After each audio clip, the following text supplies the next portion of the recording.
پھر بات وہیں آگے کھڑی ہو جاتی ہے کہ ایسے دینے کا کیا فائدہ کہ ہماری سمجھ میں نہیں آ رہا کہ پتہ نہیں کیسے دے رہا ہے اللہ تعالیٰ. تو یاد رکھیں اللہ تعالیٰ کے دینے کا انداز تھوڑا مختلف ہے. وہ کیا ہے؟ بعض مرتبہ جو چیز مانگ رہے ہوتے ہیں اللہ وہی چیز آپ کو دے دیتا ہے. اور ایسا بھی ہوتا ہے, ہمیشہ ایسا تو نہیں ہوا ہوگا کہ جو چیز مانگی اور نہیں ملی ہو. کئی بار ایسا ہوا ہے کہ جو مانگا وہ اللہ نے دے دیا, فوراً مسئلہ حل ہو گیا.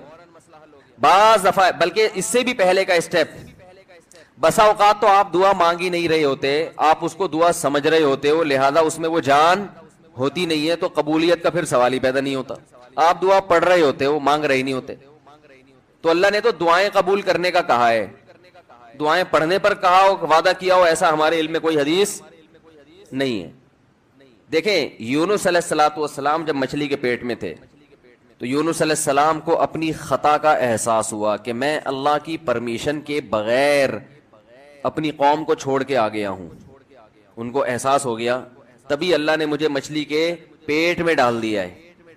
تو اب آپ نے مچھلی کے پیٹ میں جا کے یہ دعا مانگی, لا الہ الا انت سبحانک انی کنت من الظالمین. اے اللہ تیرے سوا کوئی عبادت کے لائق نہیں ہے, سبحانک تو ہر عیب سے پاک ہے, تو نے جو مجھے مچھلی کے پیٹ میں ڈال دیا تو یہ تیری غلطی نہیں ہے, تو ہر عیب سے پاک ہے. انی کنت من الظالمین, میں ہوں ظلم کرنے والا اپنی جان پہ, مجھ سے غلطی ہوئی ہے.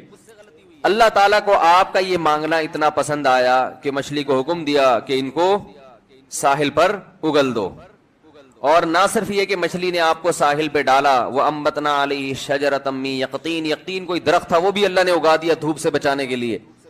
لیکن جب مصیبتوں میں ہم یہ کلمہ پڑھتے ہیں لا الہ الا انت سبحانک انی کنت من الظالمین, تو ہم یوسف علیہ السلام والے جذبے سے یہ کلمے میں جو الفاظ ہیں وہ مانگتے نہیں ہیں, بلکہ ہم یہ کلمہ پڑھتے ہیں.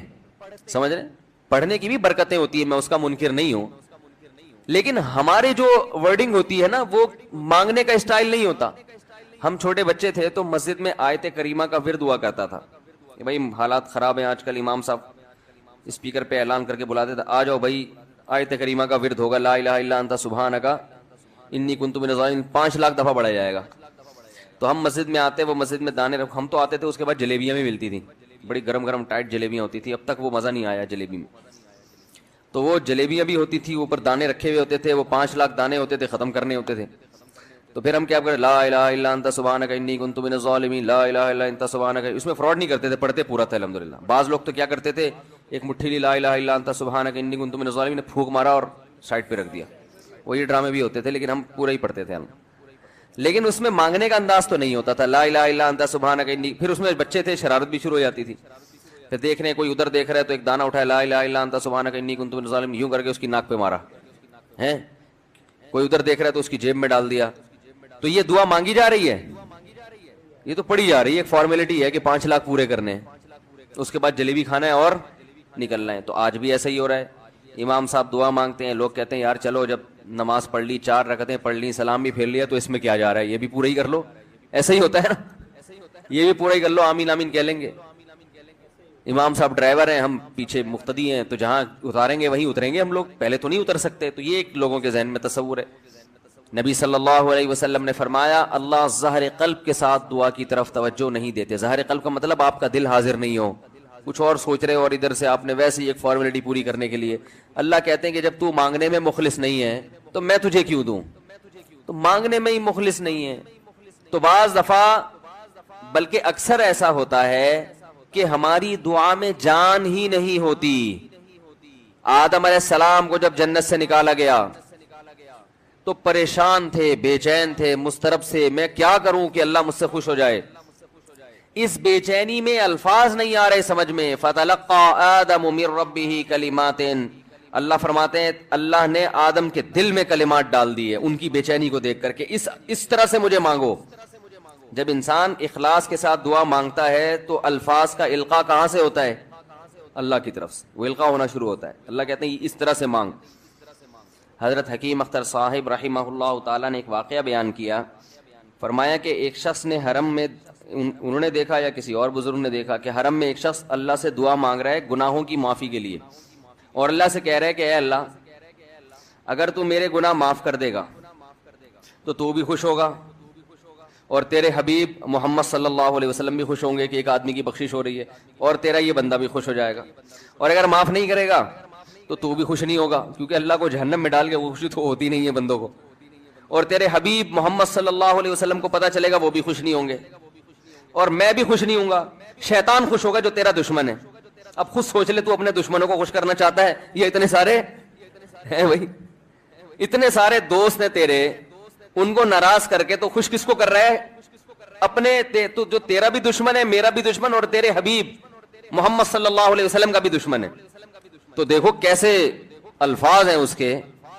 تو ایسا کہ بظاہر بخشش کے علاوہ کا آپشن چھوڑا ہی نہیں. کیا خیال ہے؟ حجاج ابن یوسف بڑا ظالم تھا، بڑا ظالم. موت کا جب وقت آیا، تھے یہ لوگ ایمان والے، چاہے ظالم تھے، بدعمل تھے، لیکن اللہ پر ایمان بہرحال رکھتے تھے. ان کو پتا تھا کہ میں غلط کر رہا ہوں. جب موت کا وقت آیا تو کہنے لگا کہ اے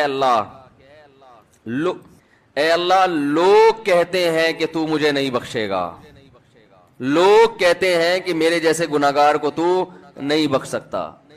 بڑے عجیب الفاظ ہیں، اللہ کی رحمت کو جوش دلا رہے کہ تو ایسا کر کے دکھا دے، یعنی کچھ ایسا کر کے دکھا دے کہ جو تیرے بارے میں لوگ گمان کر رہے ہیں وہ گمان کیا ہو جائے. یہ بالکل ایسے ہے جیسے کوئی بہت بڑا سیٹ ہو، آپ اس سے بہت زیادہ بڑا قرضہ مانگنے کے لیے جائیں جو کہ عام طور پر نہیں ملتا، لیکن آپ اس کو جوش دلا رہے ہو کہ لوگ کہتے ہیں کہ تو اتنا بڑا قرضہ نہیں دے سکتا، تو آج تو اپنی سخاوت دکھا دے کہ میں اتنا بڑا قرضہ بھی دے سکتا ہوں. تو مرتے ہوئے کیا کہنے لگا کہ اللہ یہ پبلک کہہ رہی ہے کہ تو مجھے نہیں بخش سکتا، یعنی یہ تیری رحمت کو چیلنج کر رہی ہے کہ اتنے بڑے گناہگار کو نہیں بخشے گا اللہ. تو آج کیا کر لے، تو یہ دکھا دے اپنی رحمت سے کہ میں اتنے بڑے گناہگار کو بھی معاف کر سکتا ہوں. اب پتہ نہیں اللہ نے معاف کیا نہیں کیا، وہ تو اللہ کا معاملہ اور حجاج بن یوسف کا معاملہ. لیکن علماء کہتے ہیں یہ اس نے الفاظ بڑے ڈینجرس کہے ہیں مرتے وقت. ڈینجرس کا مطلب یعنی دوسرے معنی میں ایسے ہے کہ اس نے اللہ کی عرش کو ہلا دیا ہوگا. اللہ کو مانگنا اتنا پسند ہے. پہلی بات تو یہ ذہن میں رکھیں کہ اس سے بڑی کوئی عبادت نہیں ہے دعا سے، اور دعا سے مشکل کوئی عبادت نہیں ہے. نماز پڑھنا آسان ہے، زکوٰۃ دینا آسان ہے، روزہ رکھنا بھی آسان. سب سے مشکل کام کیا ہے؟ دعا مانگنا. اسی وجہ سے ہم نے جن لوگوں کو دیکھا کہ وہ واقعی دیندار ہیں، اللہ والے ہیں، ہم نے صرف انہی کو دعائیں مانگتے ہوئے دیکھا ہے. عام لوگوں کو ہم نے دعاؤں کو اتنا فوکس کرتے ہوئے نہیں دیکھا. وہ دوسری چیزوں کو زیادہ فوکس کرتے ہیں، دعاؤں پہ زیادہ زور نہیں ہوتا ان کا. وظیفوں پہ تو ہوگا صبح شام، یہ والا اتنی دفعہ، وہ والا اتنی دفعہ، وہ بھاگ گئی واپس آ جائے اس کے لیے اتنی دفعہ، وہ جا نہیں رہی اس کے لیے اتنی دفعہ. یہ وظیفوں پہ تو ہوگا زور. ایسے ہوتا ہے نا ہاتھ اٹھا کے اللہ سے گڑگڑا کے مانگا جائے، یہ چیزیں کم. میں جب حج پہ گیا تو اپنے شیخ مرشد کے ساتھ تھا. پہلے ہی ہم نے ان کو دیکھا تھا بہت زیادہ دعائیں مانگتے ہیں، وہ بہت زیادہ ان کو دعاؤں میں دل لگتا ہے، بہت دعائیں مانگتے ہیں. تو مجھے کسی نے بتایا کہ یہ جب بیت اللہ کو دیکھتے ہیں تو اتنی لمبی دعا مانگتے ہیں کھڑے کھڑے کہ تم ان کے ساتھ ٹھہر نہیں سکتے. میں نے کہا کیوں نہیں ٹھہر سکتے؟ ہم جوان ہیں، ان کی عمر زیادہ ہو گئی اور ان کو کچھ بیماریاں بھی ہیں. تو میں نے کہا ہو جائے مقابلہ پھر، ٹھیک ہے نا، دیکھتے ہیں کون زیادہ لمبا ٹھہر لیتا ہے. تو جب بیت اللہ پہنچے، ان کی نظر بیت اللہ پہ پڑی، ذرا قریب گئے. یہ جو کہتے ہیں نا بیت اللہ پہ نظر پڑتے ہی وہیں ٹھہر جاؤ، شروع ہو جاؤ، ایسا نہیں ہے. بیت اللہ پہ اگر نظر پڑی ہے آپ کی تو کوئی بات نہیں، اور قریب چلے جائیں. کوئی دوسرا عمل کرنے سے پہلے دعا مانگیں. پہلی نظر کا مطلب یہ ہوتا ہے کہ جب نظر پڑی ہے تو اب طواف شروع کرنے سے پہلے یا کوئی دوسرا عمل کرنے سے پہلے آپ جا کے دعا مانگیں. تو وہ دور سے نہیں بلکہ جتنا قریب جا کے مانگیں اتنا زیادہ اچھا. لوگ کیا کرتے ہیں، یوں منہ نیچے کر کے جا رہے ہوتے ہیں کہ پہلی نظر پڑ گئی تو پھر دعا کا موقع نکل جائے گا، تو یوں وہ ٹکرا بھی جاتے ہیں. کچھ نہیں ہوتا، نظر پڑ جائے تو اور تھوڑا قریب جائیں، قریب جا کے دعا مانگیں. تو ان کو ہم نے دیکھا کہ انہوں نے دعا مانگنا شروع کی. میں بھی کھڑا ہو گیا ساتھ میں، ہم نے کہا چلو ہم بھی مانگتے ہیں. تو وہ اتنی دیر تک حالانکہ کمر میں بھی تکلیف، بیماریاں بھی ہیں، شوگر بھی ہے. تو بالآخر میں نے ہتھیار ڈال، میں نے کہا میں اتنی دیر کھڑا نہیں ہو سکتا. اور میں پھر اب بیٹھتے ہوئے شرم بھی آ رہی تھی کہ وہ بولیں کہ میری عمر زیادہ ہے اور یہ دیکھو ابھی جوان، شادیاں تو کرتا رہتا ہے، تو یہ کیا شادیاں کرے گا جو اب کھڑا نہیں ہو سکتا اتنی دیر. تو وہ اتنی دیر ہو گئی تو میں بیٹھ گیا واقعی. تو کئی ایسے ہمارے اکابر گزرے ہیں، بزرگ گزرے ہیں، 1 گھنٹہ 2 گھنٹہ 3 گھنٹہ مرکز میں، تبلیغی مرکز میں کسی نے بتایا کہ ایک بزرگ کو میں نے دیکھا صبح اشراق کے وقت دعا مانگنا شروع کی ہے اور ظہر کی نماز میں اٹھے، اشراق کے وقت دعا مانگنا شروع کی اور کب اٹھے؟ یہ وہ لوگ تھے جن کا دعاؤں میں دل لگتا تھا۔ اب بتائیں دعا مشکل عبادت ہے یا نہیں ہے؟ حضرت عمر رضی اللہ تعالی عنہ کا قول ہے، فرماتے ہیں کہ مجھے اس بات کی پرواہ نہیں ہوتی کہ میری دعا قبول ہو رہی ہے کہ نہیں ہو رہی، مجھے اس کی فکر رہتی ہے کہ دعا مانگنے کی توفیق مل رہی ہے کہ نہیں مل رہی، کیونکہ اللہ جب ناراض ہوتا ہے نا کسی سے، مانگنے کی توفیق چھین لیتا ہے اللہ تعالیٰ، اور مانگنے کی توفیق دی ہوئی، اس کا مطلب اگر ناراض ہے بھی تو اتنا زیادہ نہیں ہے، تھوڑا بہت ہے، وہ تلافی چاہتا ہے کہ آپ کر لو۔ مانگنے کی توفیق ملنا اس کی علامت ہے کہ اللہ اگر ناراض بھی ہے تو بہت زیادہ نہیں روٹھا ہوا، بلکہ اس نے سوری کا آپشن دیا ہوا ہے کہ چلو مانگ کے اپنا منا لو، مجھے کسی بھی طریقے سے راضی کر لو۔ دعا کا اس قدر فائدہ ہوتا ہے انسان کو، اس قدر فائدہ ہوتا ہے، آپ مانگنا شروع کریں زندگی چینج ہونا شروع ہو جائے گی، آپ کی زندگی میں تبدیلی آنا شروع ہو جائے گی۔ جتنا تعلق اللہ کے ساتھ دعا کے ذریعے بنتا ہے اتنا تعلق کسی اور چیز سے نہیں بنتا۔ دیکھو کسی سے دوستی کرنا چاہتے ہو، دوستی کا سب سے بہتر طریقہ کیا ہے؟ اس سے گپ شپ شروع کر دو، یہی طریقہ ہے نا بھائی۔ آپ کا دوست کون ہے؟ وہ جس سے آپ کی گپ شپ زیادہ ہوتی ہو، اسی سے دوستی ہوگی نا۔ اب آپ بتا رہے یہ میرا جگری دوست ہے، بہت پرانا دوست ہے، میں پوچھوں گا آپ سے بھائی یہ دوستی کیسے ہوئی؟ یہ دوستی بھائی ایسے ہوئی کہ میں جس کالج میں پڑھتا تھا وہیں یہ بھی یہی پڑھتا تھا، تو کیا کرتے تھے آپس میں کوئی بات چیت ہوتی تھی؟ بات چیت تو نہیں ہوئی کبھی زندگی میں، تو پھر دوستی کیسے ہو گئی؟ پڑھتے تو بہت سارے لوگ ہیں۔ دوستی کے لیے سب سے پہلی چیز کیا ہے؟ بات چیت۔ دعا میں انسان بات چیت شروع کر دیتا ہے کس کے ساتھ؟ اللہ کے ساتھ، تو اللہ اور بندے کا کنیکشن مضبوط ہونا شروع ہو جاتا ہے۔ اس لیے اہل اللہ کو تو اس کی پرواہ نہیں ہوتی کہ میری دعا قبول ہو بھی رہی ہے کہ نہیں ہو رہی ہے، وہ کہتے ہیں ہمیں مانگنے کی توفیق مل رہی ہے، معذرت کے ساتھ تھوڑی میں ابیوز لینگویج استعمال کرتا ہوں کہ بھاڑ میں جائے قبول ہونا، ٹھیک ہے نا، ہمیں تو اس بادشاہ کے دربار میں ہاتھ پھیلانے کی توفیق مل رہی ہے، بس ہمارے لیے اتنا کافی ہے، تعلق بحال ہے ہمارا اس سے۔ تو میں یہ عرض کر رہا تھا کہ کبھی ہماری جو دعائیں قبول نہیں ہوتی بسا اوقات اس کی وجہ یہ ہوتی ہے کہ ہمارا وہ عمل دعا ہوتا ہی نہیں ہے۔ جب دعا ہی نہیں ہوتا تو پھر اس میں قبولیت کہاں سے آ گئی؟ وہ تو ہم پڑھ رہے ہوتے ہیں الفاظ رٹا لگا کے ایک چیز کو، یعنی ایک پڑھنے کے انداز میں ہوتی ہے، وہ اس میں جذبات ہی نہیں ہوتے۔ جذبات کن لوگوں کے ہوتے ہیں؟ امام بخاری رحمہ اللہ تعالیٰ کی سوانے پڑھیں آپ، بچپن میں نابینا ہو گئے، والدہ تو آپ کو بڑا علم سکھانا چاہتی تھی، پریشان کہ اللہ یہ تو میرا بچہ ہی نابینا ہو گیا، تو رات کو مصلے پہ گڑ گڑا کے دعا مانگنا شروع کی، اے اللہ میرے بچے کی بینائی واپس لوٹا دے، اے اللہ اس کی بینائی واپس لوٹا دے۔ اتنا مانگا ہے کہ روتے روتے دعا مانگتے مانگتے آنکھ لگ گئی، خواب آیا، 2 فرشتے آپس میں بات کر رہے ہیں کہ اللہ نے اس عورت کی دعا قبول کر لی ہے اور اس کے بچے کو بینائی لوٹا دی ہے۔ جب آنکھ کھلی ہے تو دیکھا کہ بچے کی بینائی واپس لوٹ چکی تھی۔ تو جاہلوں سے نہیں الجھتے۔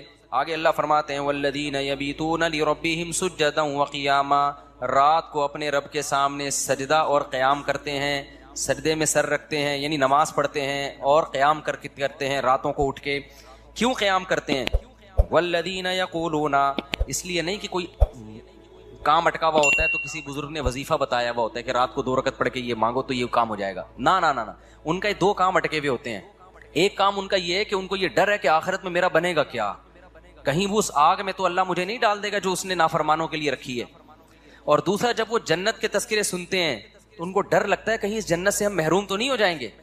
کتنا قرآن میں اللہ نے جنت کو بیان کیا نا، ایسے باغات، ایسی نہریں، ہمیشہ کی زندگی جس میں کبھی بڑھاپا نہیں آئے گا، موت تو دور کی بات، تھوڑی دیر کے لیے تصور کر لو اگر واقعی ایسا ہے تو یار یہ کوئی کم نعمت ہے۔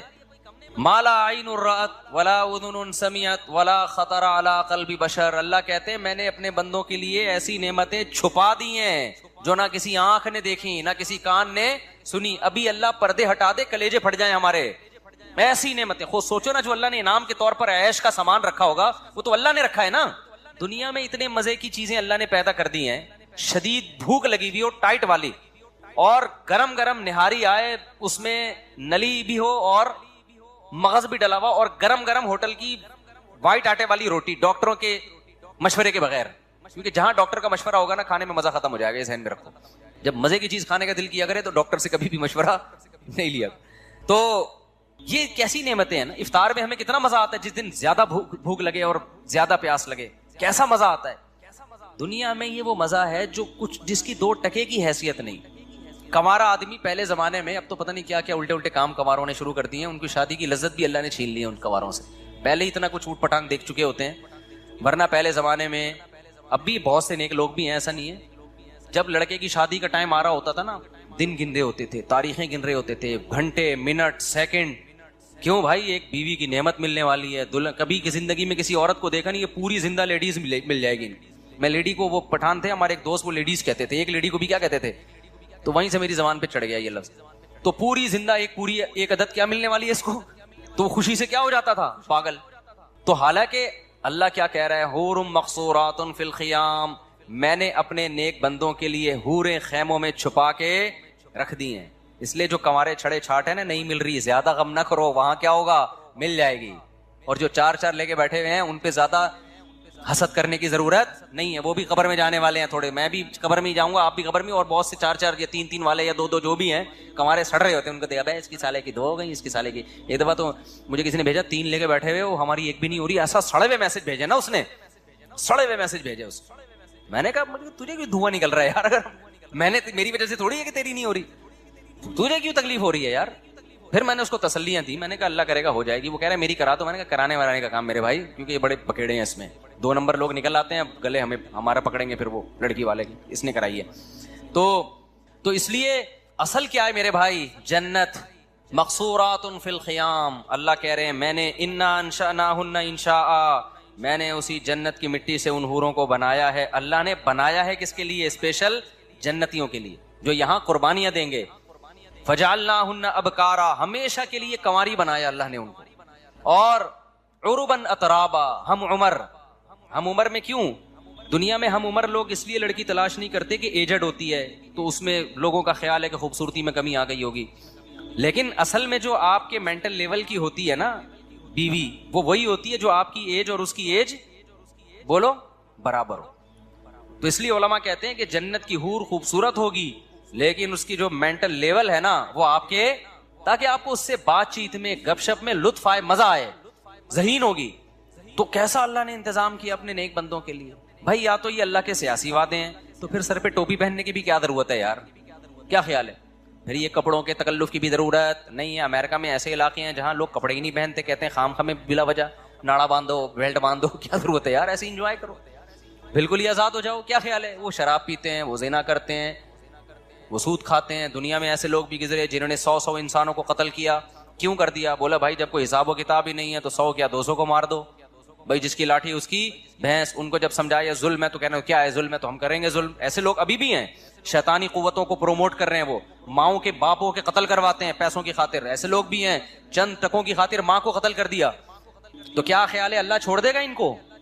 نہیں بھائی, اللہ یا تو, اور جو اللہ کے لیے قربانیاں دے رہے ہیں, بوڑھے ماں باپ کو گھر میں رکھا ہوا ہے کہ نہیں جی انہوں نے مجھے پالا, میں اپنی جان قربان کر دوں گا, مال قربان کر دوں گا, ان پہ آنچ نہیں آنے دوں گا.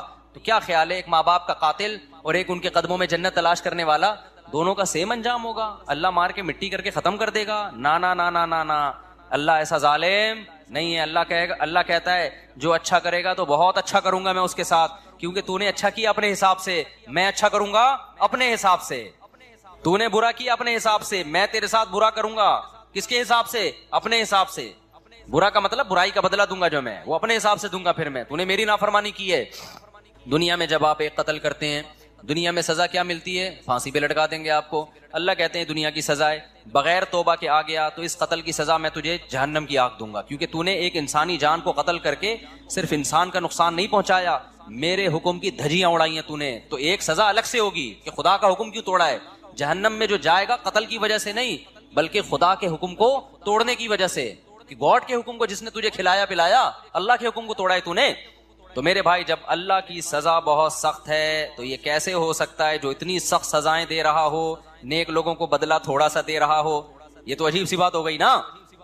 مجھے ایک بات بتاؤ, ایک آدمی بڑا مشہور ہے جی علاقے میں, نیا ایس ایچ او آیا اور نیا ڈی ایس پی صاحب کوئی آ گئے اور بڑے ظالم قسم کے, انہوں نے کیا کیا کہ جی, یا کوئی گورنمنٹ آ گئی فرض کرو, بڑی خطرناک قسم کی گورنمنٹ آئی ہے, ایک آدمی مسجد سے چپل چوری کر کے بھاگا, گورنمنٹ نے کیا کیا, پھانسی کے پھندے پہ لٹکا دیا اس کو.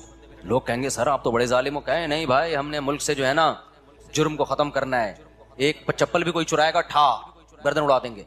ایک آدمی نے کیا کیا, ملک کے لیے قربانی دی, جنگ میں لڑا, بڑا زبردست, جان بس بچ گئی, اس کو انعام میں 5 روپے دے دیے وزیر اعظم نے یا صدر مملکت نے. کہیں گے حضرت اس نے اتنی بڑی, اس نے ایٹم بم بنایا, اس نے یہ کیا, اس نے وہ کیا, جس نے چپل چرائی تھی اس کو تو پھانسی پہ لٹکا دیا, اور جس نے اتنی بڑی بڑی قربانیاں دی اس کو کیا پکڑائے جا رہے ہیں, 5 روپے. کہے گا بھائی میں جرم کو روکنا چاہتا ہوں. تو ہم کہیں گے حضرت یہ آپ کی طبیعت میں نا بیلنس نہیں. اگر آپ چپل چوری کرنے والے کو پھانسی کے پھندے پہ لٹکاتے تو ہمیں تو وہ بھی برا لگا تھا, لیکن ہم نے سوچا کہ شاید جرم کے خلاف نا آپ کے دل میں نفرت بہت ہے. تو جس کے دل میں جرم کے خلاف نفرت بہت ہوتی ہے نا, اس کے دل میں اچھائی کی محبت بھی اسی حساب سے بولو بہت ہوتی ہے. ایک باپ چھوٹی سی غلطی پر اپنے بچے کو پکڑ کے کوڑ دیتا ہے اور کہتا ہے میں اس کی تربیت کرنا چاہ رہا ہوں, تو اگر تھوڑی سی اچھائی پر نوازتا بھی بہت ہے, پھر ہم کہیں گے واقعی آپ کیا ہیں, واقعی بھائی آپ چاہ رہے ہیں کہ آپ کے بچے کی اچھی تربیت ہو. جب وہ اچھے کام کر رہے ہیں تو اس کو اپریشیٹ ذرا بھی نہیں کر رہے, برے کاموں پہ طبیعت سے دھنائیاں لگ رہی ہیں, اس کا مطلب تو جلاد ہے بھائی, تو اپنی ٹھڑک نکال رہا ہے, تجھے برائی سے نفرت نہیں ہے. تو جب اللہ نافرمانوں کو سزا ایسی سخت دے گا, جہنم کی آگ میں ڈالے گا, تو وہ تو غفور الرحیم ہے بھائی, وہ تو جواد کریم ہے. وہ سوچو جو نیک لوگ ہیں ان کو بدلہ کیسا خاندانی دے گا پھر, نہیں ہے بات. جبکہ وہ کہہ رہا ہے برائی میں ایک برائی پہ ایک جرم لکھا جائے گا, جبکہ نیکی میں ایک نیکی پہ کیا لکھا جائے گا, 10 نیکیاں لکھی جائیں گی. تو اس لیے جنت کا ہم تصور کرتے کرتے جہاں تک پہنچتے ہیں نا, جنت اس سے بھی اوپر کی چیز ہے. اس لیے ٹینشن نہ لیا کرو, صحیح ہے نا, کہ بے روزگاری ہے, بیگم نہیں ملی, صحیح آڑی ترچی مل گئی, ملی نہیں اس کو, اتنی مل گئی, ہمیں ایک بھی نہیں ملی. جس کو ملی ہیں وہ بھی اللہ کا شکر ادا کرے. کیا خیال ہے, اس کو بھی اگر کبھی خدا نہ خواستہ اللہ نہ کرے کبھی کسی قسم کی, وہ تو ہونی نہیں چاہیے, لیکن کبھی ہو گئی تو وہ کیا کرے, وہ بھی اللہ کا شکر ادا کرے. دنیا میں ٹینشن فری تو کوئی بھی نہیں ہوتا بھائی, تو اس کو یہ ٹینشن ہوگی, چھوڑو زیادہ آگے نہیں جاتے ہیں. تو لیکن مسئلہ کیا ہے, اصل کیا ہے میرے بھائی, آخرت ہے. تو یہ 2 ٹکے کی حیثیت ہے اس دنیا کی, کچھ بھی نہیں ہے. اور تھوڑے دنوں میں بڈھے ویسے ہی ہو جانا ہے, تھوڑے دنوں میں کیا ہو جانا ہے, بڈھے ہو جانا ہے. پھر گھٹنے میں درد ہوگا, پھر کمر میں درد ہوگا, پھر یہاں درد ہوگا, پھر دانت, پہلے بال گریں گے, پہلے تو کوشش کرے گا بال سفید کیوں ہو رہے ہیں, تھوڑے دنوں میں ہوگا یار چلو ہو رہے ہیں, ہوں تو نا, بال تو ہوں, بال ہی مارکیٹ سے کیا ہو رہے ہیں, شارٹ ہو رہے ہیں. پھر وہ لگوا لے گا بال, تو ڈاکٹر کہے گا کہاں کے بال لگاؤں, کہیں بھی نہیں ہے, کسی اور کے تھوڑی لگیں گے, چلو یہاں کے لے کے یہاں لگا دی, اب تو یہاں بھی نہیں رہے, یہاں کیا لگے گا. اگر یہاں ایسا ڈکشنری میں ڈالا ہوا ہے کہ اپنی میٹھی ترین نیند ایک عام گنوار دیہاتی کی دعوت کی آواز سن کے اپنی نیند کو قربان کر دیتا ہے. اور پھر سردیوں میں وضو کرنا کتنی ٹینشن کا کام ہے, غسل فرض ہو جائے تو غسل کرنا پڑتا ہے, اور وہ ساری تیاری کر کے پراپر طریقے سے. دیکھو آفس جانا آسان ہے, آپ کپڑے پہنو, اوپر سے استری کرو, اندر سے کوئی تھوڑی جھانک کے دیکھے گا باس کے اندر سے بغلیں صاف ہیں بھی کہ نہیں ہے بھائی, اندر سے تھوڑی کوئی چیک کرتا ہے. لہذا آفس تیار ہو کے جانا, شادی میں دولہا بن کے جانا بھی بہت آسان ہے. ڈیٹول سے اپنا منہ یوں کرو, تیزاب تھوڑا سا چھڑکو, بالکل جراثیم صاف, اور یوں چڑھاؤ, پہنچ جاؤ, لوگ دیکھیں گے ماشاءاللہ دولہا بڑا چمک رہا ہے. لیکن اللہ نے کہا نا نا نا نا نا, اوپر سے نہیں, اندر سے صاف. اوپر سے بھی ہونا ہے, پہلے اندر سے. بال بڑھ گئے ہیں, نماز مکروہ ہوگی. دانت گندے ہیں, نماز مکروہ ہوگی. پیاز کی بو آ رہی ہے, نماز مکروہ ہوگی, اس بو کو ختم کرو. گٹکے نسوار کی بو آ رہی ہے, ختم, اس کو ختم کرو پہلے. پیشاب کا قطرہ نکل گیا ہے, وضو ٹوٹ گیا آپ کا. نجاست پھیل گئی ہے, اس کو کپڑوں سے دھو, اپنے ازار کو پاک کرو. حالانکہ بھائی نہ بدبو آ رہی ہے, نہ کوئی دیکھ رہا ہے, نہ آپ کے کپڑوں پہ چونکہ پیشاب لگا ہوا ہے, پبلک تو نہیں دیکھ رہی, نہ بو آ رہی ہے, کپڑے گندے ہیں, اس کو صاف کرو. تبھی تو نمازی بیٹھا ہوتا ہے واش روم میں شلواریں کندھوں پہ لٹکا کے رگڑ رہے ہوتے ہیں. جو وہمی ہوتے ہیں وہ زیادہ ہی کر رہے ہوتے ہیں. ورنہ کیا مسئلہ ہے, انگریزوں کی طرح ہم بھی جائیں واش روم میں, ایک جناب پیشاب کیا اور نکلے. گورے تو میں نے تو دیکھا ہے, باہر ملکوں میں گیا ہوں, گورے تھوڑی اتنی ٹینشن کے بیٹھے ہوئے ہیں, انتظار کر رہے ہیں کہ کب قطرے آنا ختم ہوں گے پھر ہم استنجا کر کے باہر نکلیں گے. گورا کیا کرتا ہے, جایا کھڑے کھڑے اس نے پیشاب کیا, چھینٹیں پڑوسیوں پہ پڑ رہی, ویسے اتنے صاف نیٹ کلین گورے جو ہے نا, ویسے آپ دیکھو ایسے ہر چیز, وہ انہوں نے تو باقاعدہ ان کے یہاں تو وہ ہوتے ہیں جراثیم مارنے والے کیمیکل ہوتے ہیں, اس سے وہ ہاتھ صاف کر کے پھر کھاتے ہیں. ایک طرف اتنی صفائی ہے, لیکن جب واش روم جائیں گے 6 مہینے ہو گئے پانی کا استعمال کسی قسم کے واش روم میں نہیں ہو رہا. یعنی ایک تو چھوٹا واش روم ہوتا ہے, ایک بڑا واش روم ہوتا ہے. There are 2 types of washrooms. میں سمجھتا تھا چھوٹے واش روم میں نہیں استعمال ہوتا, پتا چلا کہ بڑے واش روم میں بھی پانی کا استعمال نہیں, وہ بھی ٹیشو سے چل رہا ہے حساب کتاب. اللہ نے کہا نا نا نا نا نا, یہ دنیا نہیں دیکھ رہی, میرے سامنے آؤ گے نا تو نیٹ اینڈ کلین ہو کے آنا ہے. تبھی واش روم میں انسان ٹائم لگاتا ہے, بھائی پیشاب کے قطرے ختم ہو جائیں پھر استنجا کروں گا, ورنہ لباس کیا ہو جائے گا, ناپاک ہو جائے گا. وہی قضائے حاجت لگی ہوئی ہے, اس کو پہلے صاف. ہمارے نبی جب صبح غسل کرتے تو پہلے جہاں جہاں گندگی لگی ہے نا, نجاست, اس کو صاف کرتے, اس کے بعد وضو کرتے, پھر آپ غسل کرتے. تو پہلے گندگی کو صاف کرنا ہے. استنجا کا لفظ ہی نہیں ہے گوروں کی لغت میں, یہ لفظ ہی نہیں ہے ڈکشنری میں. تو اس طرح سے انسان اتنا تو آفس جانا بھی نمازی کو اپنے کپڑوں کو پاک رکھنے میں بڑی تکلف سے کام لینا پڑتا ہے. اللہ تعالیٰ نے دنیا آزمائش کے لیے بنائی اور اللہ تعالیٰ نے آخرت دار الجزا بنائی کہ بدلہ کہاں ملے گا, آخرت میں ملے گا. انسان کیا کرتا ہے, اس کی یہ خواہش ہے کہ وہ دنیا جو دار الجزا ہے, جہاں ریزلٹ اناؤنس ہوگا, اس کو پسے پوش ڈال دیتا ہے, اور وہ دنیا جو دار العمل تھی اس میں مزے اور عیش کی تلاش میں لگ جاتا ہے. یہ اتنی بڑی مسٹیک ہے, اتنی بڑی غلطی ہے کہ اس کی نقد سزا انسان کو یہ ملتی ہے کہ جس دنیا میں وہ سکون کی تلاش میں, عیش کی تلاش میں آخرت کو بھولتا ہے, اللہ اسے اس دنیا میں بھی سکون نہیں دیتے, نہ یہاں کا رہا اور نہ وہاں کا رہا. کہتے ہیں نا کوا چلا ہنس کی چال اور اپنی بھی بھول گیا. سکون اور اطمینان اللہ نے صرف ان لوگوں کے لیے رکھا ہے جو آخرت کے متلاشی ہیں, جو آخرت میں سکون چاہتے ہیں. ان کو غریبی میں دنیا میں بھی مل جاتا ہے. یہ غریبی سسٹم صرف ہوٹلوں میں نہیں ہے, یہ اللہ کے ہاں بھی ہے غریبی سسٹم. اب 2 طرح کے لوگ ہیں دنیا میں. زیادہ تر تو وہ لوگ ہیں جو یہ سمجھتے ہیں کہ ہم نے اپنی منمانی زندگی گزاری تو اس سے ہماری طبیعتوں میں سکون پیدا ہوگا, ڈپریشن ختم ہوگی, ہماری زندگی مزے کی گزرے گی. یہ بہت بڑی مسٹیک ہوتی ہے انسان سے, بہت بڑی بھول ہوتی ہے. انسان کی زندگی اور جانوروں کی زندگی میں فرق ہے.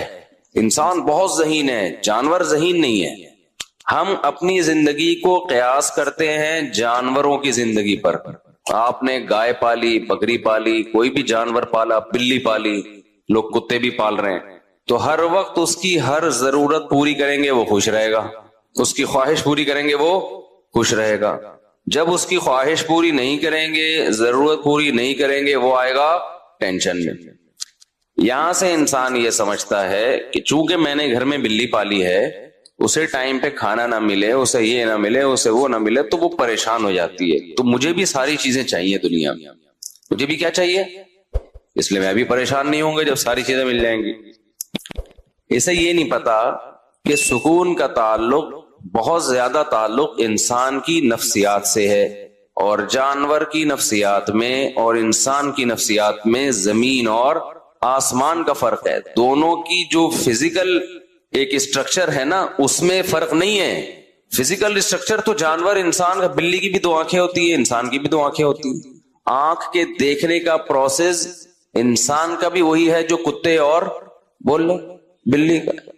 سننے کا, سونگنے کا, کھانے کا, وہ سارا سیم پروسیس ہے. کوئی ڈاکٹر کہے گا نہیں سیم نہیں ہے. بھائی سیم کا مطلب یہ ہے کہ کھاتے تو وہ بھی ہے نا, ہم بھی کھاتے ہیں, تھوڑا آنتوں کا سیٹنگ کا فرق ہوگا, لیکن اس فرق کی وجہ سے جو ریزلٹ ہے اس میں تو کوئی فرق نہیں آ رہا نا.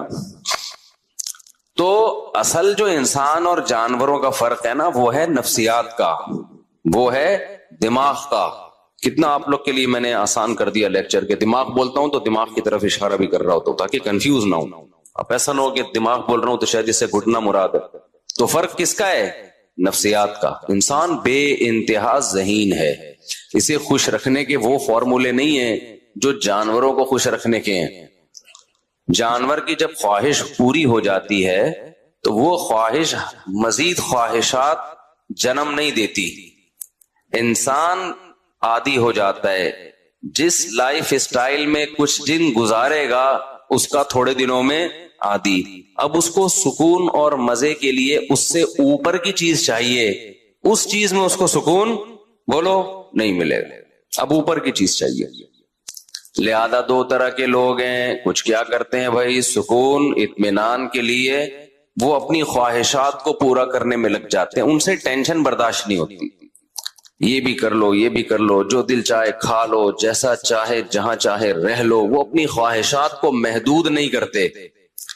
لیکن اللہ اور اس کے رسول صلی اللہ علیہ وسلم نے جو سکون کا طریقہ بتایا وہ خواہشات کو پورا کرنا نہیں ہے بلکہ خواہشات کو کنٹرول کرنا ہے.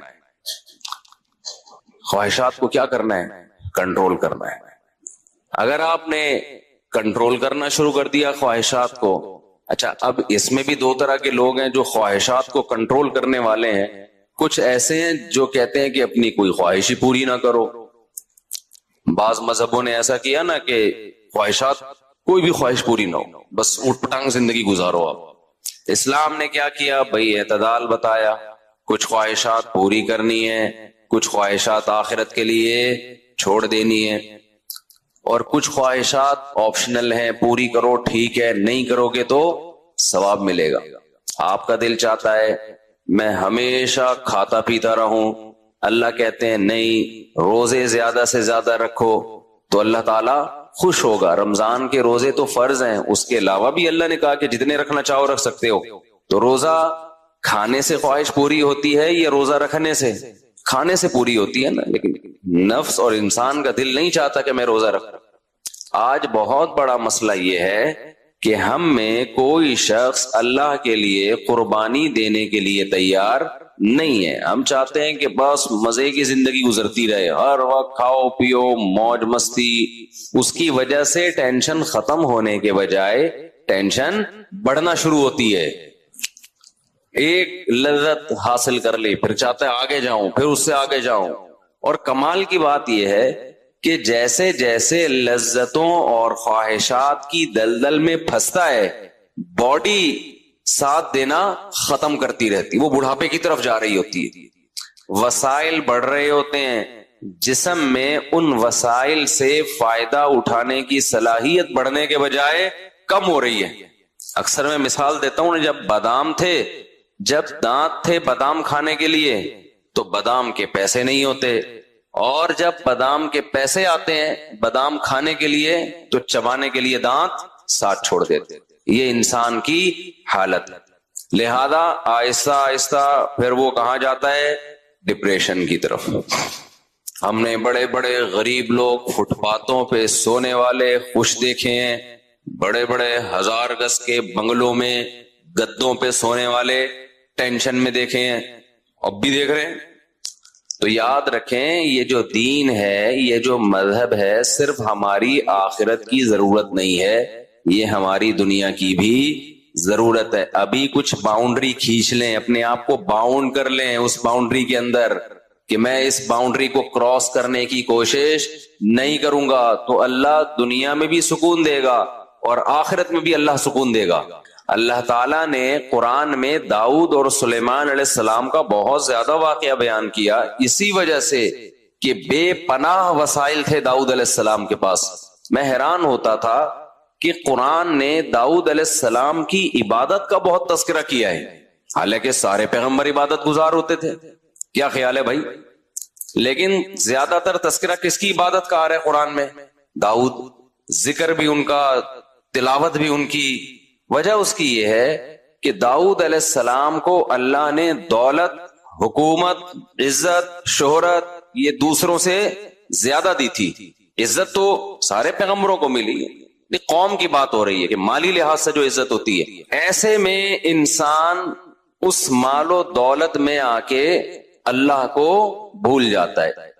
قرآن کہتا ہے ہم نے داؤد سے کہا اعملوا آل داؤد شکرا، اے داؤد ہم نے آپ کو یہ وسائل دیے. داؤد علیہ السلام کے ہاتھ میں لوہا پگھل جاتا ہے، زرہیں بنا رہے ہیں، جنگی ٹوپیاں بنا رہے ہیں. اتنی بڑی حکومت اللہ نے داؤد علیہ السلام کو عطا کی، پرندوں کی بولیاں سکھا دی اور جنگی کمانڈر.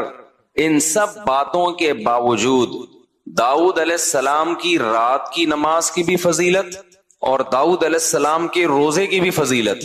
سب سے بہترین روزہ کس کا روزہ حدیث میں آتا ہے؟ داؤد کا.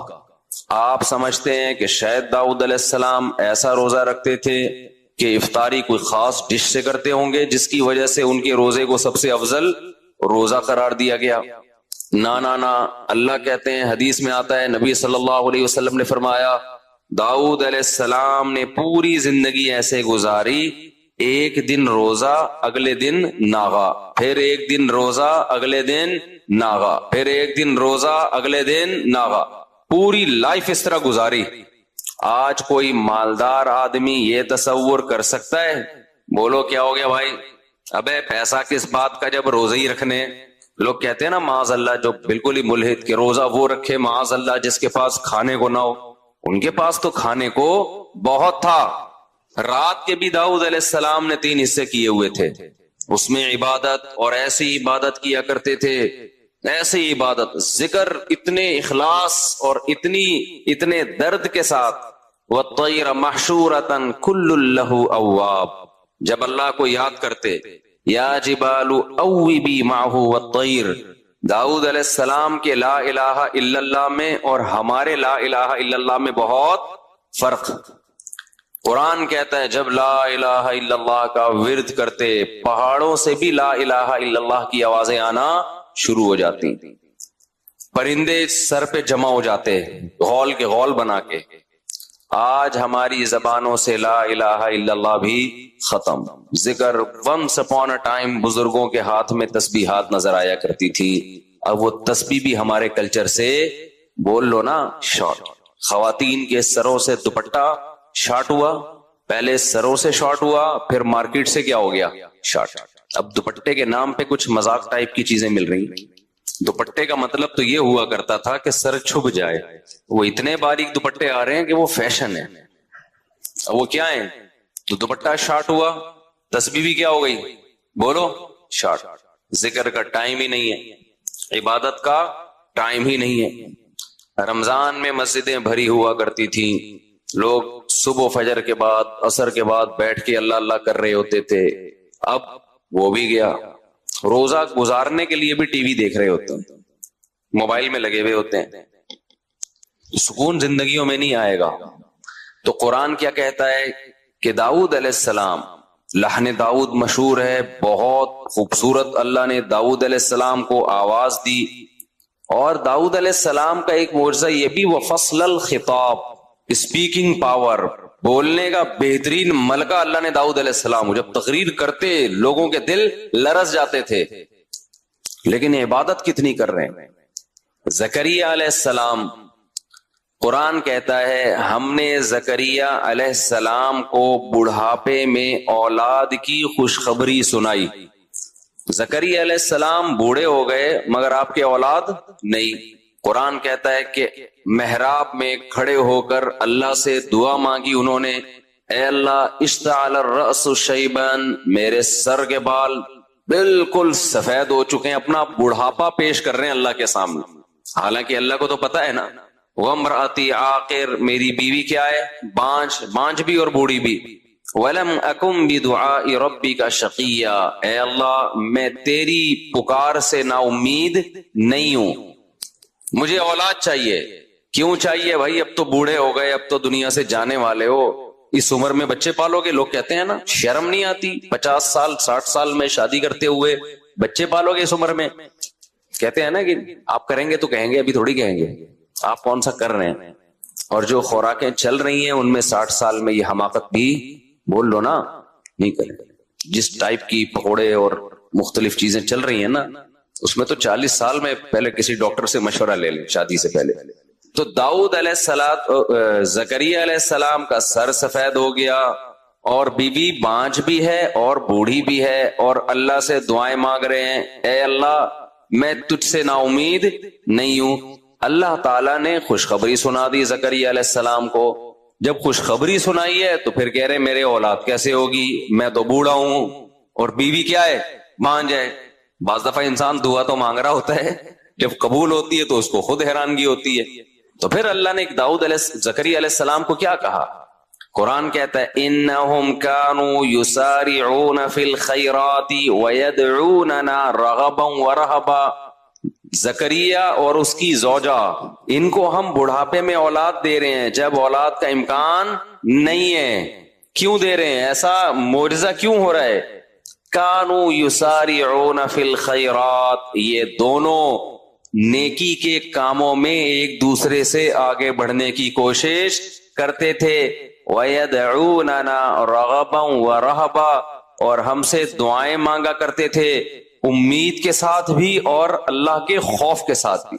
خوف کا مطلب اپنے اعمال کا خوف کہ کہیں پکڑ نہ ہو جائے قیامت کے دن, لہذا اے اللہ ہمیں اس عذاب اور پکڑ سے بچا لے, اگر ہم سے کوئی کوتاہی ہوئی ہے تو معاف کر دے. اور رغبن کا مطلب جو اچھے کاموں کی توفیق مل رہی ہے ان کے اجر کی بھی امیدیں تھیں کہ اللہ ہمارے ان نیک اعمال کو قیامت کے دن ضائع نہ کرنا, ان کا اجر ہمیں دینا. سمجھ رہے ہیں کہ نہیں سمجھ رہے؟ بھائی چھوٹے بچوں کو جب لایا کریں نا تو اپنے ساتھ بٹھایا کریں. جی اچھا چلیں, بچہ تو کرے گا نا, تار بھی کھینچے گا. بچے پہ غصہ کرنا بالکل ٹھیک نہیں ہے. بچہ کچھ بھی جب بیٹھے گا تو کچھ کرے گا, وہ اگر کچھ نہیں کر رہا اس کا مطلب وہ انسان کا بچہ نہیں. اور بچے پہ کچھ کرنا ہی اچھا لگتا ہے, وہ پٹانگ کر رہا ہو تو ہاں یہ ضرور ہے کہ اس کو ویسے کنٹرول کریں جہاں ابا ہیں وہاں بیٹھے بچہ. اصل میں وہ بیان سن کے بچے تو پیدا ہو چکے ہوتے ہیں, ان کے پالنے کے لیے کہتے ہیں وہ آپ کے ساتھ ہی بٹھائیں گے, آپ کے مشورے پیدا ہوا ہے نا, ادھر ہی بیٹھے گا, تنگ آپ کو کرے گا وہ. تو بھائی جب پیدا ہو تو پالو, پالنا بھی خود ہے, تو پالنا بھی خود ہے اس کو. تو قرآن کیا کہہ رہا ہے, زکریا علیہ السلام اور ان کی زوجہ یہ نیکیوں میں ایک دوسرے سے آگے بڑھتے تھے. اس سے پتہ چلتا ہے بھائی وہ بھی یدعوننا, اور نیکیوں میں ایک خاص کام اللہ سے کیا کرتے تھے, دعائیں مانگتے تھے. تو جب تک آپ اپنے آپ کو عبادت کا پابند نہیں بناؤ گے اس وقت تک سکون حاصل نہیں ہو سکتا. دو کام کرنے اپنی خواہشات کو محدود کرنے کے لیے, میں نے عرض کیا نا سکون اس وقت تک نہیں ملے گا جب تک خواہشات کو لگام نہیں دو گے. کیا آپ بالکل خواہشات چھوڑ دیں؟ نہ, دو کام کرنے پڑیں گے آپ کو. ایک, حرام خواہشات کو اپنی زندگیوں سے مکمل نکالنا پڑے گا. زنا حرام, شراب حرام ہے نا. نماز چھوڑنا, بولتے کیوں نہیں یار, بول لو نا یار, یہ تو کرنا ہی ہے آپ نے, نماز پڑھنی ہے. بد نظری کرنا, بولو نا حرام, سے سکون نہیں ملے گا بد نظری کر کے, یہ دماغ سے نکال دو. ایک آدمی کہتا ہے میں جب کوئی لڑکی جا رہی ہے اس کو دیکھتا ہوں سکون ملتا ہے. ایسے ہی جیسے چرسی کو کس سے سکون ملتا ہے, چرس, وہ ڈپریشن بڑھتی ہے. لوگ سمجھتے ہیں جو کافی ہے نا, چائے کی کثرت اور کافی, اس سے سکون ملتا ہے. آپ کسی ڈاکٹر سے پوچھیں یہ ڈپریشن پیدا کرنے والی چیزیں ہیں, یہ سکون والی چیزیں نہیں ہیں. لوگ صبح شام چڑھا رہے ہیں نا کافیوں پہ کافیاں, چائے پہ چائے. زیادہ تر جذباتی یہی لوگ ہوتے ہیں, ایک دم ہائپر ہو جاتے ہیں بات بات پہ, آپ نے دیکھا ہوگا. تو عادت, غلط چیز کی عادت ڈال دی نا. جو نہیں پیتے وہ تمیز سے بیٹھے ہوتے ہیں. میں نہیں کہہ رہا نہیں پیئے, وہ پیئے نہ پیئے وہ آپ کی مرضی, لیکن یہ جو ٹھرکی بن جاتے ہیں نا صبح شام کافیوں اور چایوں کے, یہ ڈپریشن کے مریض ہوتے ہیں. ان کو ہر وقت چاہیے, تھوڑی دیر کے لیے نہیں ملی تو ان کی کھوپڑی آؤٹ ہوتی ہے. یہ ڈپریشن ہے نا. اسی طرح لوگ سمجھتے ہیں سگریٹ پینے سے ٹینشن ختم ہوتی ہے. بھائی سگریٹ پینے سے ٹینشن ختم نہیں ہوتی, سگریٹ پینے سے ٹینشن بڑھتی ہے. ورنہ سگریٹ پینے والوں کے بہت اچھے اخلاق ہوتے ہیں اگر اس سے ٹینشن ختم ہوتی. اور اوپر چلتے ہیں, چائے سے شروع کیا ہم نے, اوپر تھوڑا کافی تگڑی ہو گئی, اس کے بعد کس کا نمبر آتا ہے ٹینشن ختم کرنے میں؟ سگریٹ کا. بالکل ختم, حالانکہ ختم نہیں ہوتی. اس سے ٹینشن کیا ہوتی ہے, بولو, بڑھتی ہے. ڈاکٹر سے پوچھ لیں آپ, ڈپریشن کی چیزیں ہیں یہ, عادت ڈال دی آپ نے اپنے دماغ کو. اسی سے خوب اچھی طرح سمجھ لو یہ سب شریعت ان کو کی حوصلہ افزائی کرتی ہے سگریٹ مگریٹ کی. بعض علماء کہتے ہیں حرام ہے, بعض کہتے ہیں مکروہ ہے. ثواب کوئی بھی نہیں کہتا کہ کوئی فقہ ایسا ہو کہ جس میں کوئی مکتبہ فکر ایسا ہو کہ جی اشراق کا ثواب ملے گا 2 سٹے لگانے پہ, آپ کہیں بھی نہیں ہے. تو یاد رکھو جیسے انسان سگریٹ کا عادی ہوتا ہے, چرس کا عادی, اب اوپر چلے جاؤ چرسی زیادہ غصے میں ہوتے ہیں, اوپر جاؤ ہیروئن ہے, ہیروئن والا دیکھا آپ نے سکون میں, جب پی رہا ہوتا ہے اس وقت ہوتا ہے سکون میں, اس کے بعد وہ سکون میں نہیں ہوتا. تو یہ عجیب بات ہے کہ ہیروئن اور چرس تو سمجھ میں آ رہی ہے کہ ڈپریشن کا ذریعہ ہے, لوگ بچاتے ہیں اپنے آپ کو.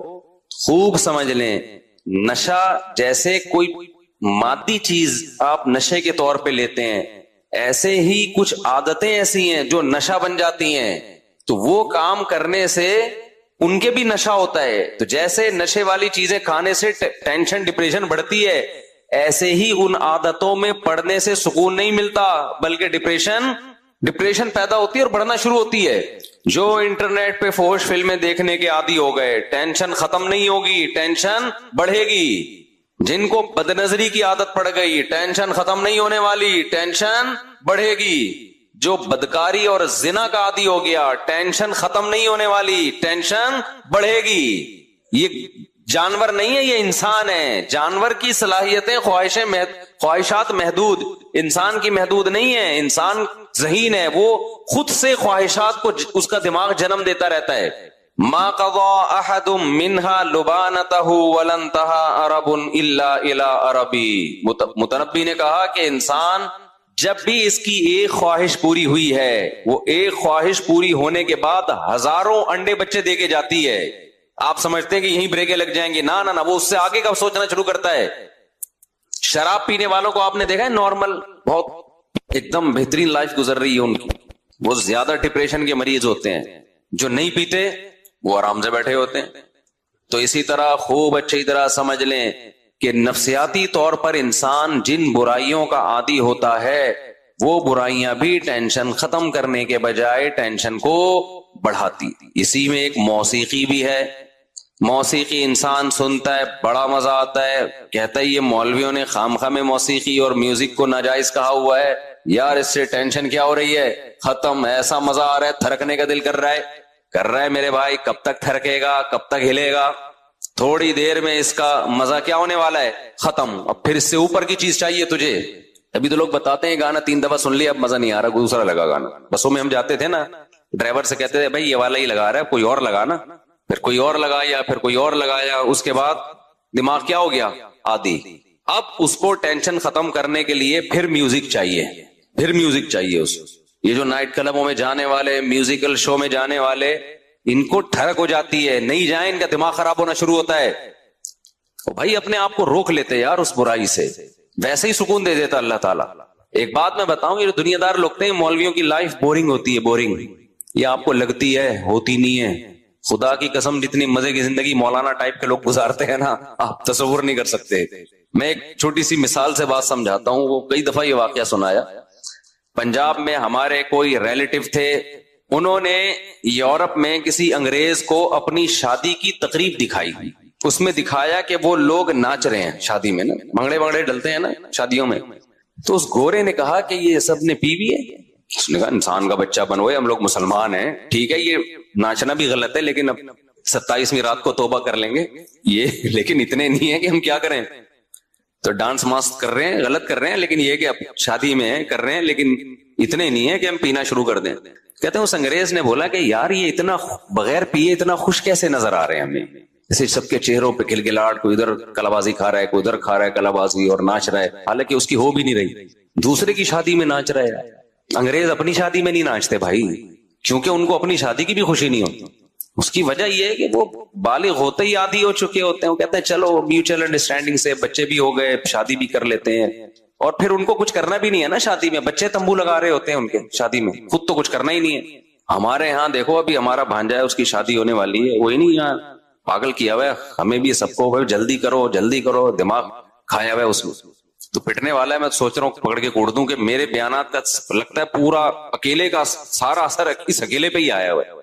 آرام سے بیٹھ جائے, جب ٹائم ہے دیا ہوا ہے اس پہ کر دیں گے, اور میرے ہاتھ میں تھوڑی ہے. جہاں رشتہ ہوا ہے ان کو جا کے پکڑ بھائی. مجھے کہہ رہا ہے بیان کرو, جلدی شادی پہ بیان کرو.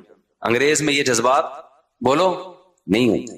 پھر جب اس جذبے کے ساتھ شادی ہوتی ہے تو بیوی سے ٹوٹ کے محبت بھی ہوگی کہ نہیں ہوگی, اور کیا چاہیے یار, گھر میں بیوی سے عشق جیسی محبت ہو تو سکون آ گیا نا زندگی میں. گوروں کو یہ محبت نہیں ہوتی. اتنی عورتوں کو ٹرائی کر چکے ہوتے ہیں کہ چلو یہ بھی ٹھیک ہے, اور نہ عورت کو ہوتی ہے اپنے میاں سے, وہ کمپیئر کر رہی ہوتی ہے کہ ٹھیک ہے مناسب ہے, باقی زندگی میں بہت مرد آئے ہیں تو یہ بھی ٹھیک ہے, اچھا ہے. تو گھروں میں محبتیں نہیں ہیں بھائی. انسان کو سکون کے لیے پیسہ, صرف پیسہ نہیں چاہیے. وہ ہے نا, سب کچھ پیسہ نہیں ہوتا. ایک موٹیویشنل اسپیکر نے کہا سب کچھ پیسہ نہیں ہوتا, نیچے کسی نے لکھا یہ بتانے کہ یہ 1 لاکھ روپے لیتا ہے. سب کچھ یاد رکھو, اہل اللہ کی صحبت میں ٹائم گزارو, اللہ والوں کی صحبت میں. تمہیں پتا چلے گا کہ جو وہ زبان سے کہہ رہے ہیں خود بھی ان کا اس پر عمل ہے, پھر موٹیویشن ملتی ہے. صحابہ نے نبی کی صحبت میں وقت گزارا کہ نبی جتنی صدقات و خیرات کی ترغیب دیتے ہیں خود اس سے زیادہ اس پر عمل کرتے ہیں.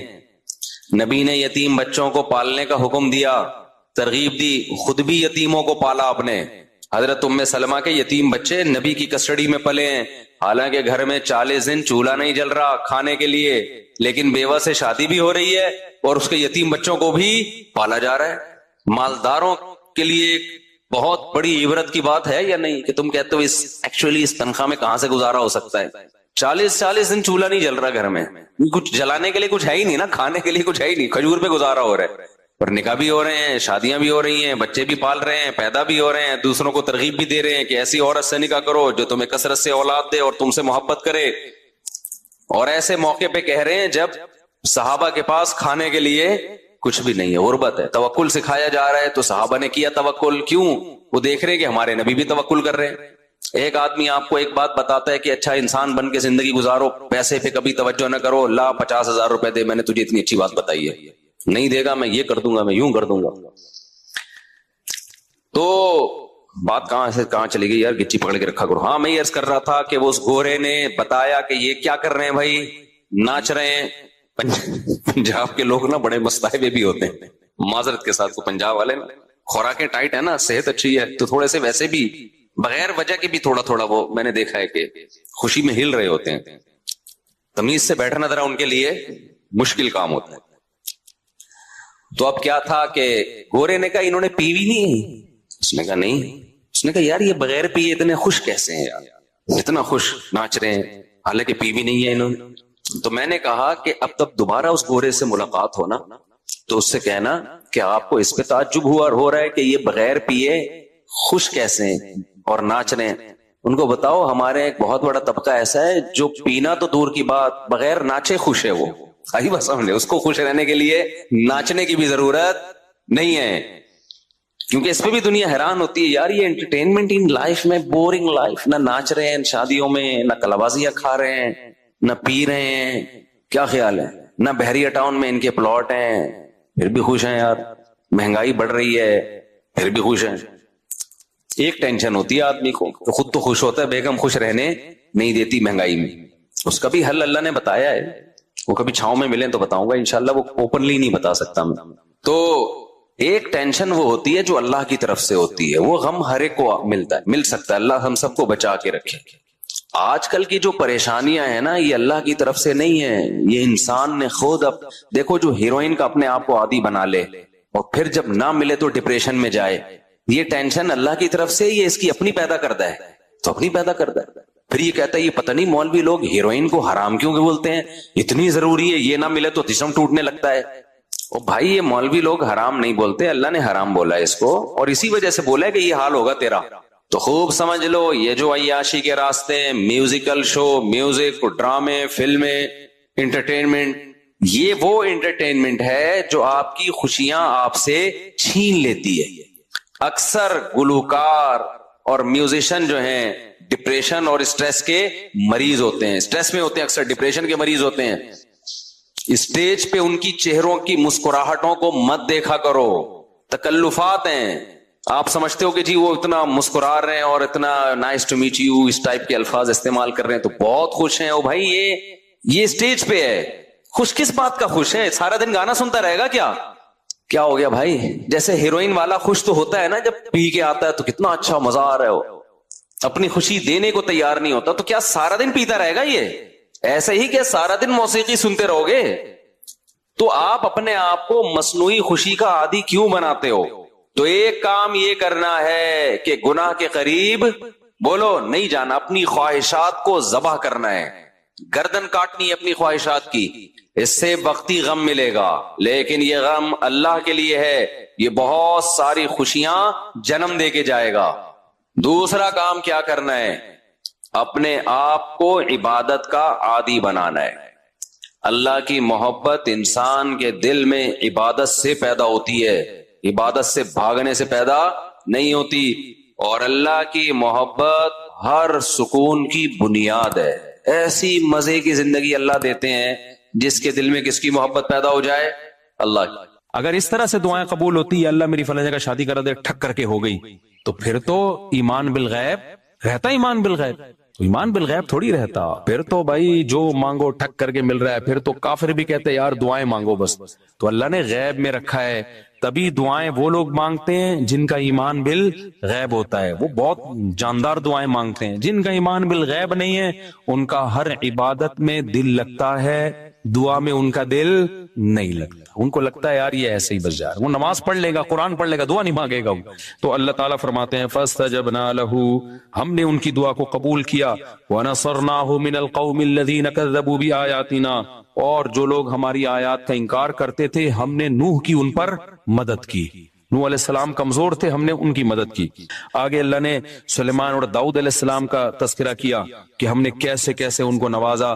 پھر اللہ نے ایوب علیہ السلام کا ذکر کیا کہ ایوب علیہ السلام کئی سال بیماریوں میں رہے. آج بہت سے لوگ کہتے ہیں ہم اتنی بیماریاں اس کا مطلب خدا ہم سے ناراض ہے. نہ میرے بھائی، مالی پریشانیاں، جسمانی پریشانیاں یہ اللہ کے ناراض ہونے کی دلیل نہیں. اللہ آزماتا ہے کسی کو دے کے اور کسی سے لے کے. تو ایوب علیہ السلام کی زندگی بیماریوں میں اتنے پریشان ہو گئے، اللہ سے دعا مانگی. انی مسنی الضر، اے اللہ مجھے بہت پریشانی پہنچی ہے. وانت ارحم الراحمین، تو سب سے زیادہ رحم کرنے والا ہے. اتنے پریشان ہوئے تھے نا ایوب علیہ السلام کہ انسان بیماری میں تھوڑا چڑچڑا بھی ہو جاتا ہے. ایوب علیہ السلام کی بیوی نے بہت خدمت کی حضرت ایوب کی. ایسا نہیں ہوا کہ ایوب علیہ السلام جب کئی سال بیمار رہے تو ان کی بیگم کورٹ سے خلا لے کے چلی گئی، ایسا نہیں ہوا ہے. اور لیتی بھی نا تو اس زمانے میں ملتا نہیں، ٹھیک ہے نا. یہ تنسیخ نکاح آج بہت آسان کر دیا ہے. تو وفا کی ان کی بیوی نے بہت خدمت کی. آج نہ شوہر بیوی کے ساتھ وفا کرتا ہے، جب تک اٹریکٹیو ہے بیگم سے محبت، جہاں کوئی بیچاری کو کچھ مسئلہ ہو گیا جان چھڑانے کی کوشش. اور عورت بھی یہی کرتی ہے، جب تک کماؤ پوت کھلا رہا ہے میرا میاں ہے. جہاں بیچارے پر غربت آ گئی، کوئی بیماری آ گئی، ٹھک کر کے خلا. ابھی ایک صحافی کا، ایک وکیل کا کلپ آیا ہے، اس نے کہا اس وقت جو طلاقیں ہو رہی ہیں نا، طلاقیں، ان میں 70% طلاقوں میں پہل عورتیں کر رہی ہیں. یہ جو بعض اسکالر کہتے ہیں نا مرد جلد بازی میں طلاقیں دیتے ہیں، کم ہے ریشو. عورتوں کا جلد بازی میں خلا لینے کا ریشو زیادہ ہے. سرکار نے یہ بھی الزام لگایا تھا نا کہ مرد دور جب چاہیں طلاقیں دیتے ہیں. حالانکہ ایسا ہوتا نہیں ہے. ایسا ہو رہا ہوتا سارے رنڈوے بیٹھے ہوئے ہوتے یہاں پہ. طلاقیں بہت ہو رہی ہیں لیکن برداشت کرنے والے مردوں کا ریشو طلاقیں دینے والے مردوں سے بہت زیادہ ہے. بہت زیادہ ریشو ہے. اتنے مرد میں اللہ نے برداشت زیادہ رکھی ہے.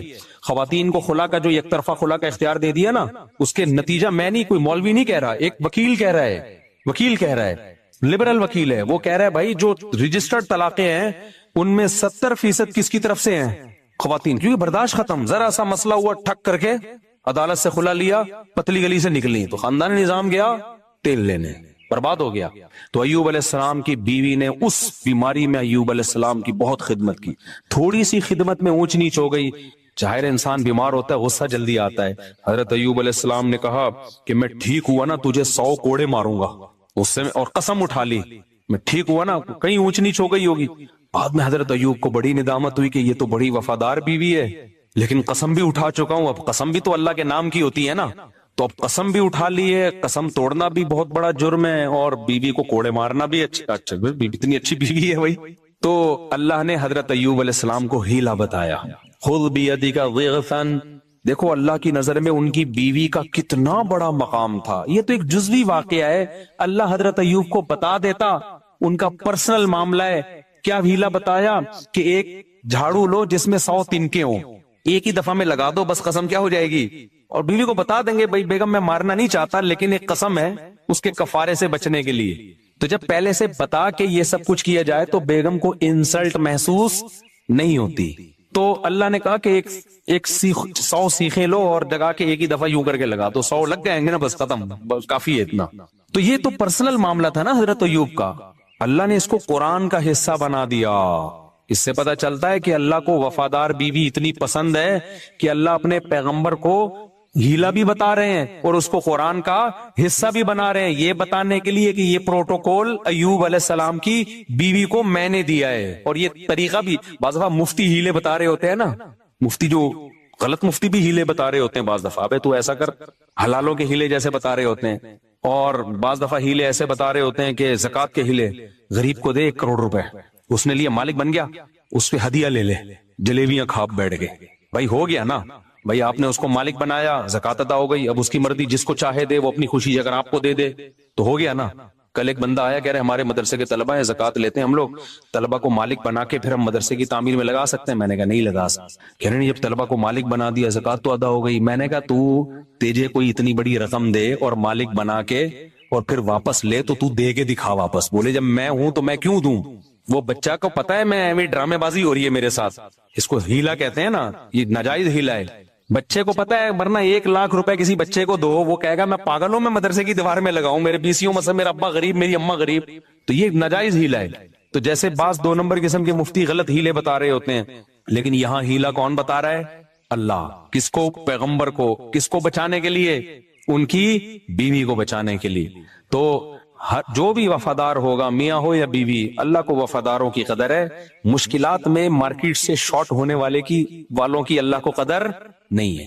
کہ جب حالات اچھے تھے تو بہت بہترین میاں, حالات جہاں خراب ہوئے تو مارکیٹ سے ایک دم شارٹ. جج بیٹھا ہوا ہے ٹھپے لگانے کے لیے. جج جیسی کسی کی بیوی جائے نا, جج, اچھا جج کی بیوی کو بھی کوئی اور جج طلاق دے رہا ہے آج کل, پورا سیٹ اپ ہی بڑھ گیا. ہاں جلدی میں بتاتا ہوں, وہ مسئلے بھی ابھی صبر کریں. اچھا میرے بھائی جلدی سے, میں یہ بہت مزے کی آیتیں ہیں یار, یہ مجھے تو بڑا مزہ آتا ہے. آگے اللہ کہتے ہیں دیکھو ہم نے اس مصیبت سے ایوب کو نکالا اس دعا کی برکت سے. تو اس سے پتہ چلتا ہے اللہ دعائیں قبول کرتا ہے. پھر آگے اللہ فرماتے ہیں کہ وَظَنُّونِ إِذْ ذَهَبَ مُغَاضِبًا, اس میں تو بڑا ہی مزہ آتا ہے پڑھنے میں. اللہ کہتے ہیں مچھلی والے کو بھی یاد کرو. مچھلی, اللہ نے یونس علیہ السلام کا نام کیا رکھ دیا؟ مچھلی والا. یہ بھی محبت ہے اللہ کی اپنے پیغمبروں سے. حالانکہ یونس علیہ السلام تو فرار ہو کے گئے تھے اللہ سے پوچھے بغیر, اور مچھلی نے کھا لیا. یہ سب تو بطور سزا کے ہوا ہے کہ اللہ کی نظر میں سب سے زیادہ ویلیو کس کی ہے؟